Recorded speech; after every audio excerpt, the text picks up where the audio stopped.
In this video, I will show you how to enable two-factor authentication in Bitrix24.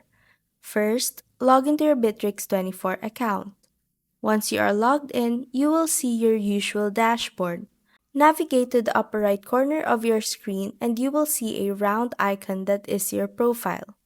Click on it and a pop-up will show. Click on your name in there and it will redirect you to your Detailed Profile tab. On the upper right corner, you will see a security button. Click on it and it will redirect you to the security options. In there, under the two-step authentication, click on the Connect button. It will show you a step-by-step process on how to execute it.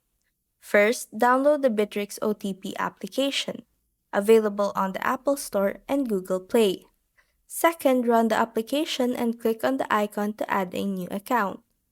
Select a preferred method to receive the verification code, either via a QR code or by entering the code manually, and lastly, enter the code and click on Done. And that's how to enable two-factor authentication in Bitrix24.